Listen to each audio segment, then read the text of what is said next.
Con la excursión a los indios ranqueles, Mansilla lo que hace es una experiencia absolutamente periodística y revolucionaria, porque él se posiciona en un lugar de la acción directa, que es ir en la búsqueda de las tolderías para producir un texto que no siempre era de no ficción, que muchas veces era mentiroso, que daba cuenta de esa especie de primitiva globalización en la que pretendían vivir estos ricos, ¿no?, que tenían el privilegio de hacer mundo, de patrullar el mundo, de caminar el mundo. Este mundo, el de los ranqueles, es un viaje más. La excursión, ¿no?, es el subrayado de un viaje que en definitiva tiene un límite. El límite es el otro.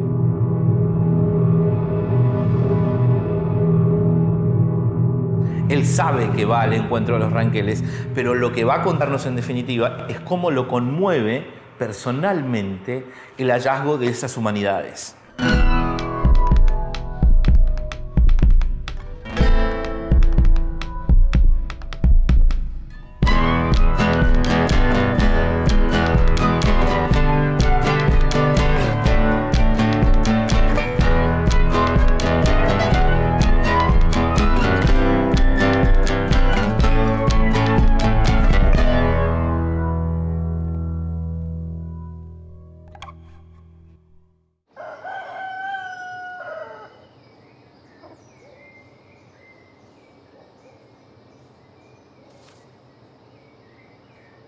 Por un lado, grandes y populosas ciudades como Buenos Aires, con todos los placeres y halagos de la civilización.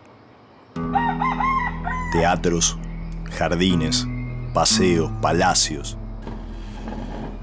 Ubicada en medio de unas calles estrechas, fangosas, sucias, que no permiten ver el horizonte, ni el cielo limpio y puro. Por el otro lado, campos desiertos donde vegeta el proletario en la ignorancia y en la estupidez. La iglesia, la escuela, ¿dónde están? Allí, el ruido del tráfago y la opulencia que aturde. Aquí, el silencio de la pobreza y la barbarie que estremece. Ese es nuestro país.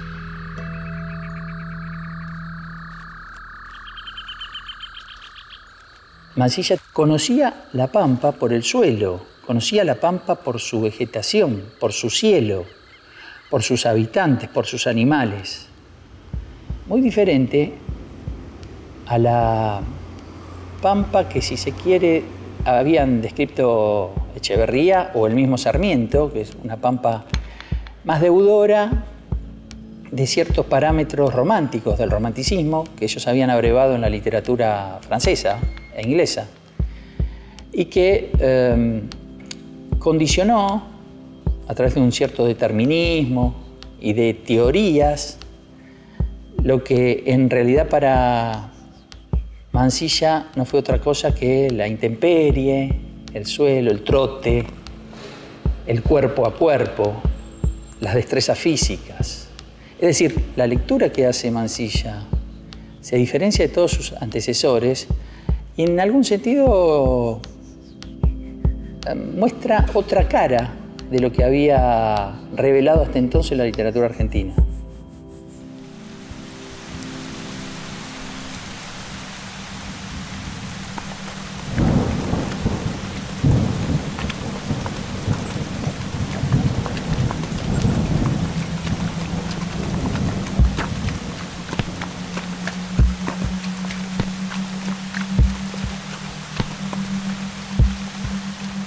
Marchábamos. El fantasma de Mariano Rosas parecía acercarse.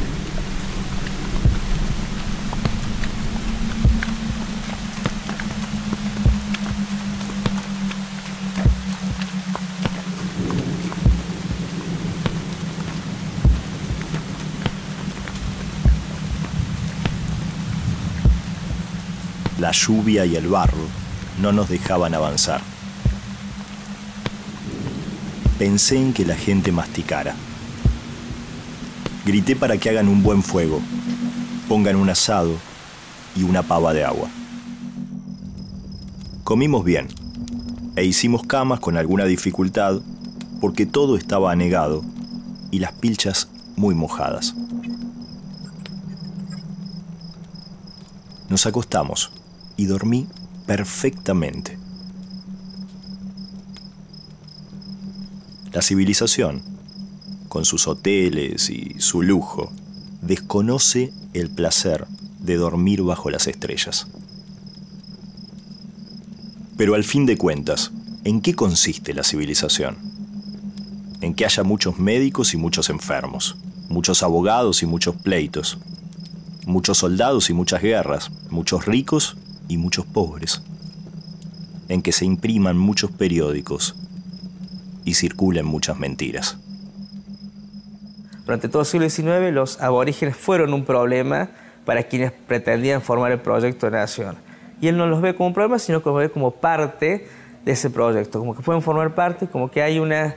Él dice en un momento, yo me siento tan cómodo durmiendo con una piedra como almohada bajo las estrellas, como en el mejor hotel de Francia. Es decir, rompe, relativiza esa oposición que habían puesto otros escritores.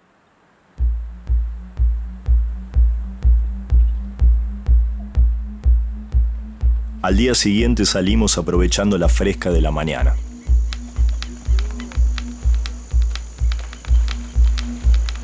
El campo estaba cubierto de agua y nos obligaba a marchar despacio. Las mulas habían quedado muy atrás y había que esperarlas. Pedí que la caravana se detuviera.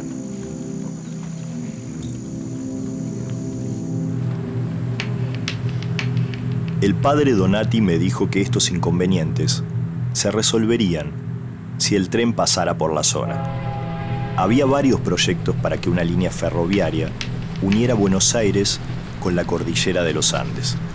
Los indios odian el tren. Saben que en cuanto llegue, ellos van a tener que irse, antes o después. Donati alegó que si queríamos civilizar esas tierras, había que aceptar el progreso y la tecnología.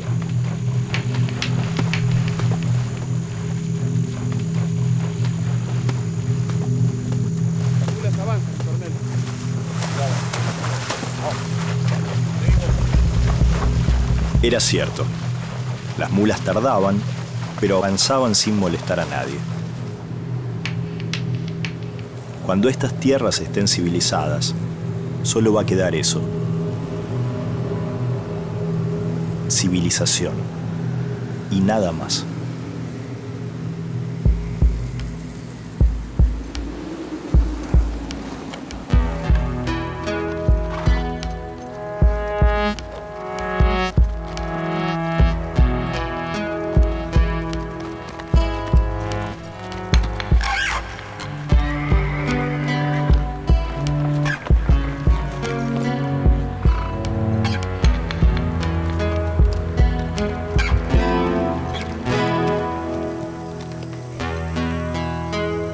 Cayó la tarde y llegamos hasta el rancho de un cacique llamado Ramón.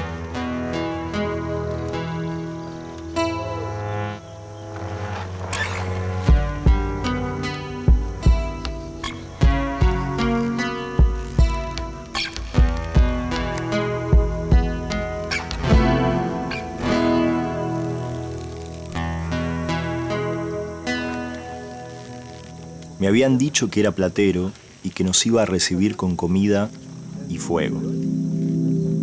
Así fue.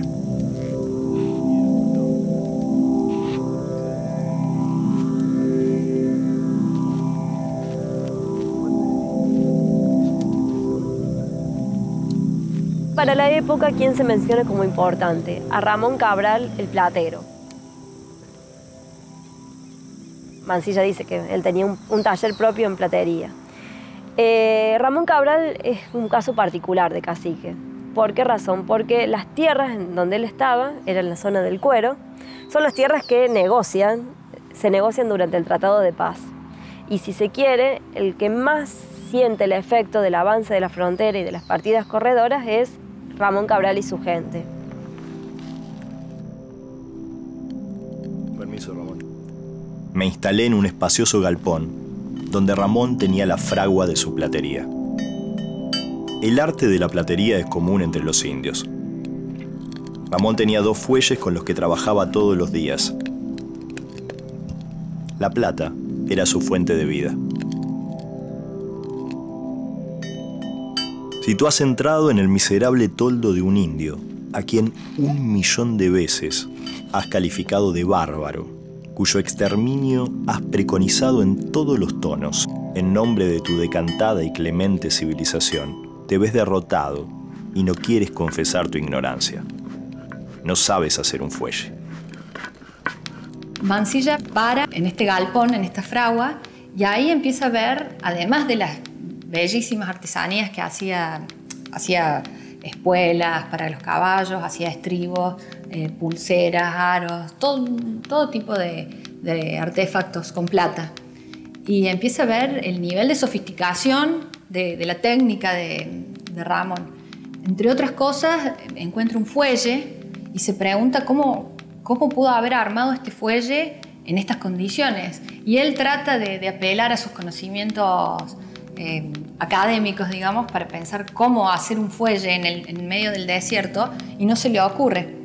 Después le pregunta a Ramón, y Ramón le cuenta, digamos, la manera de hacerlo. Lo había hecho con una panza de vaca. Le explica toda la manera, y Mansilla está maravillado, porque realmente dice el nivel de sofisticación y de técnica y de educación de este ranquel es inigualable. Y eso también les está demostrando, digamos, que en los ranqueles hay muchos rasgos civilizatorios. Tanto que declamamos sobre nuestra sabiduría, tanto que leemos y estudiamos. ¿Y para qué? ¿Para despreciar a un pobre indio, llamándole bárbaro, salvaje? Pedimos su exterminio porque su sangre, su raza, sus instintos, sus aptitudes no son susceptibles de asimilarse con nuestra civilización empírica, que se dice humanitaria, recta y justiciera, aunque hace morir a hierro el que a hierro mata.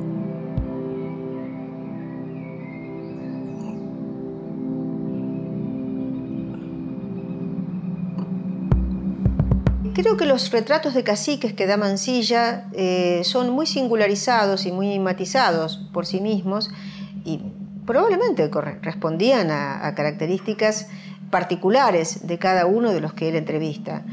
Algo interesante es que prácticamente todos ellos son mestizos. Son mestizos biológicamente y son mestizos culturalmente, porque han adoptado a lo largo de tantos años de intercambio en esa frontera porosa y lábil y en perpetuo movimiento, han adoptado prácticas de los cristianos, como bueno, el gusto por ciertas prendas de vestir, el mate, el té de los jesuitas se lo llamaba en la época de la colonia, ¿no? Y en muchas prácticas que les son propias, como el caso del labrado de la plata, que lo hacen de una forma particular. Además, toda la platería ornamental mapuche tiene un simbolismo religioso profundo. Ramón Cabral, que lo llaman Ramón Platero, perfectamente puede aplicar y conocer mejor las técnicas que algunos especialistas del otro sector, del criollo.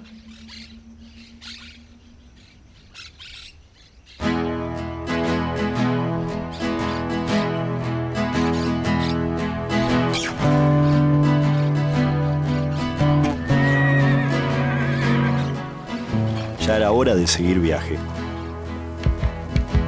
Ramón nos acompañó por una legua.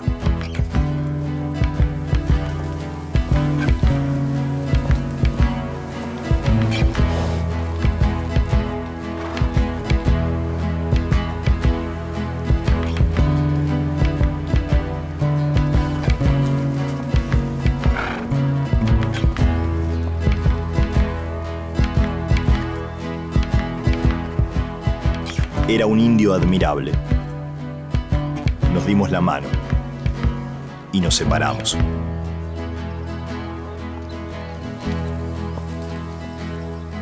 Por un lado la civilización, por el otro la barbarie. Aunque ya no podía decir cuál era cuál.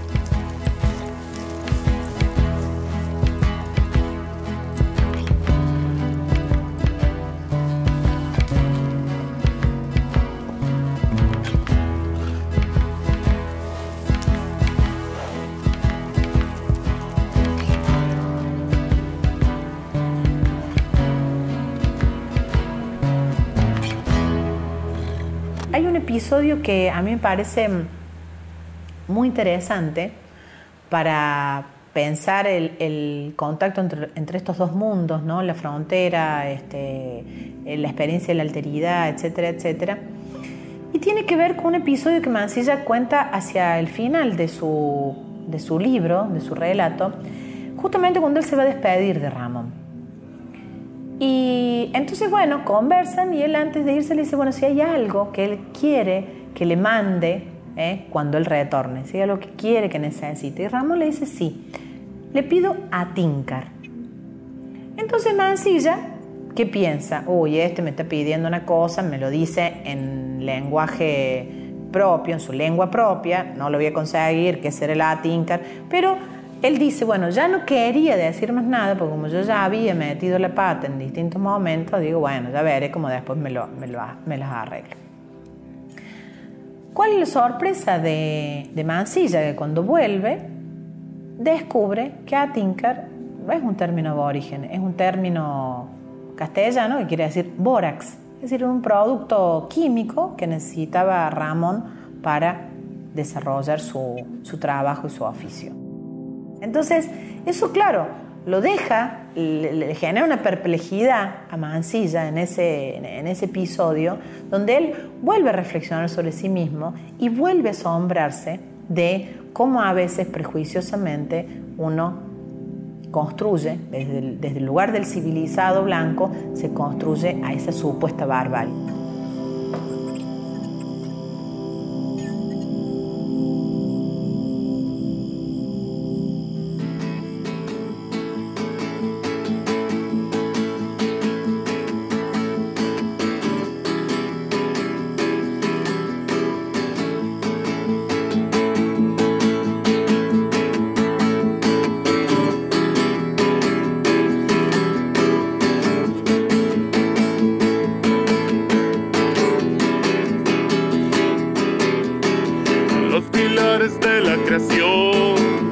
Donde nacen las estrellas, aún reverberando la voz y el eco de los días futuros.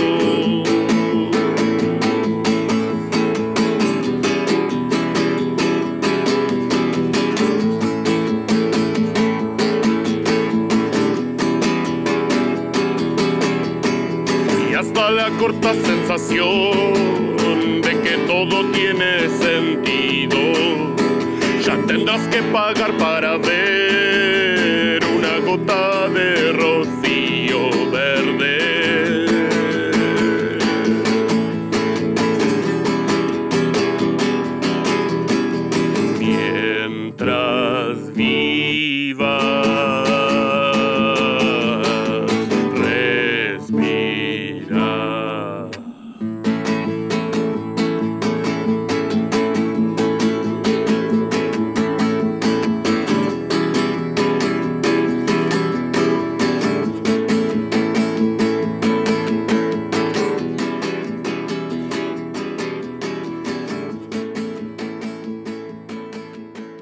todo militar no se acercó por gusto y gana a conocer a los ranqueles. Venían ya mandados con un propósito, o sea, no vinieron acá a ser buenos amigos.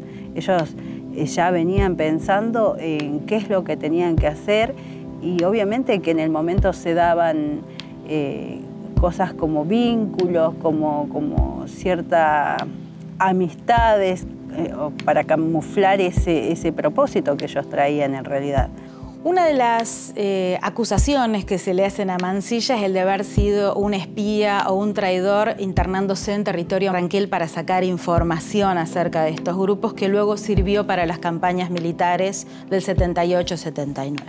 En primer lugar, tenemos que tener en cuenta que esto ocurrió en 1870, el viaje de Mansilla, es decir, 8 años antes de las campañas militares, y estos panoramas podían cambiar muy rápidamente.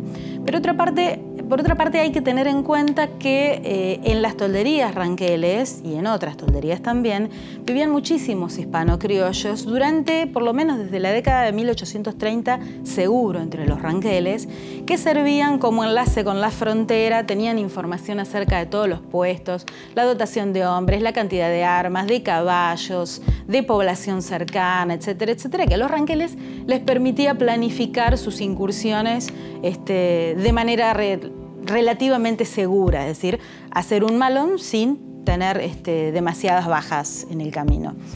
Entonces, una de las conclusiones a las que llega Mansilla, y porque lo observa todo el tiempo, preguntándole a algunos de estos refugiados o agregados hispano-criollos que tenía Mariano Rosas, es que las fronteras no tienen alambrados, no tienen tranqueras. Todo el mundo entra, sale, va y viene de las tolderías, llevando y trayendo información, ¿sí? Y así como iban y venían los refugiados con información, también iban y venían, por ejemplo, los sacerdotes franciscanos instalados en Río Cuarto desde 1856, con quienes los ranqueles mantenían una correspondencia muy fluida, en torno sobre todo al rescate de cautivos, pero también por otras cuestiones. De manera que toda esta información que pudo haber recabado Mansilla, probablemente ya la tuvieran los franciscanos. Es decir, que esto de tratar de espía a Mansilla en términos de para qué ingresó a las tolderías, creo que tiene que ver más que nada con una aventura personal de justificar su propia posición como estando al mando de la frontera, que para recabar información de inteligencia, digamos, algo que ya se tenía.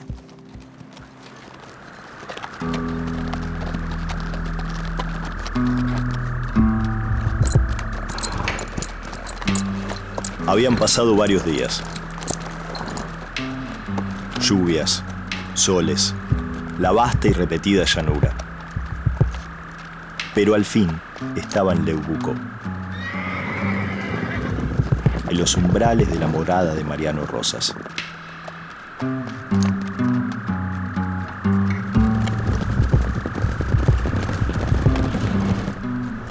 Unos indios salieron a saludarme y nos rodearon montados a caballo.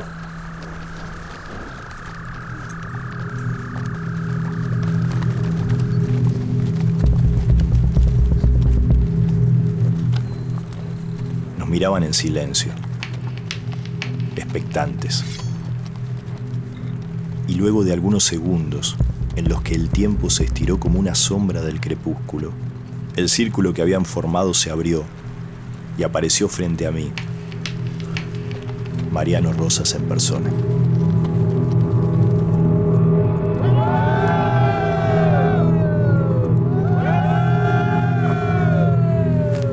Los ranqueles tenían diversos niveles de ascendencia y de prestigio. Mariano Rosas provenía de la línea más prestigiosa, ¿no? De los loncos ranqueles. Y era un hombre de dos mundos también, como Mansilla, ¿no? En muchos aspectos, Mariano Rosas era un hombre de dos mundos. Era hijo de una cautiva, de una criolla, o sea que compartía ambas, desde la biología, ambos mundos. Era un hombre cristianizado, había sido bautizado, nunca renunció a su fe cristiana, cualquiera haya sido el modo en que lo llevó adelante, y a su vez era un ranquel hecho y derecho, ¿no? Que demostraba todas las aptitudes y todas las capacidades de un jefe Ranquel, ¿no? del máximo jefe de los Ranqueles. En ese sentido, el encuentro entre Mariano Rosas y Mansilla es un encuentro que todavía tiene, a mi modo de ver, la lógica de que era posible algún diálogo.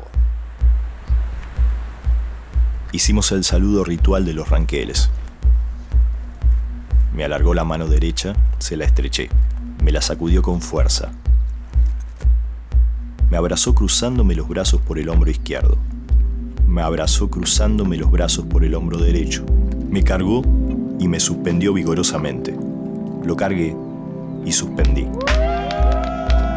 Los concurrentes gritaban. Me vi obligado a saludar del mismo modo a cada integrante de la tribu. ¿Qué más podían hacer aquellos bárbaros sino lo que hacían? ¿Les hemos enseñado algo nosotros que revele la disposición generosa, humanitaria, cristiana de los gobiernos que rigen los destinos sociales? Es genial lo que hace Mansilla, esta especie de teatralidad para relacionarse con los indios. Él sabe que la llave está un poco condicionada por lo que los indios vean de él. Y tiene como una especie de incoherencia permanente en la presentación que hace de sí mismo en las reuniones con los indios, porque se muestra muy generoso, les da casi todo lo que piden, pero a su vez con reacciones intempestivas, cierta osquedad. Es decir, mira, yo soy un buen bicho, pero cuidado con quién te metes. Esa sería más o menos la carta de presentación. Además de mostrarse como una persona muy resistente desde el punto de vista físico, está esa imagen ya característica de la excursión, donde para saludar a los indios los levantaba y gritaba ¡ah! Y lo tuvo que hacer de 80 a 100 veces, dice un poco con su exageración, ¿no? Pero vaya a saber si no fue verdad. Nos roban, nos cautivan, nos incendian las poblaciones, es cierto. Pero ¿qué han de hacer si no tienen el hábito del trabajo? ¿Los primeros albores de la humanidad presentan acaso otro cuadro?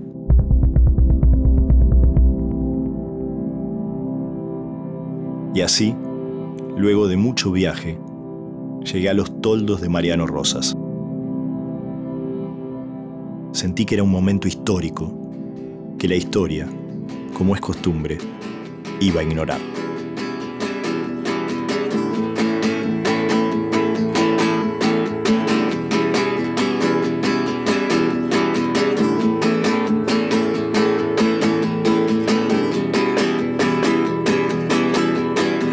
Es que no me pueden decir que el camino es uno solo.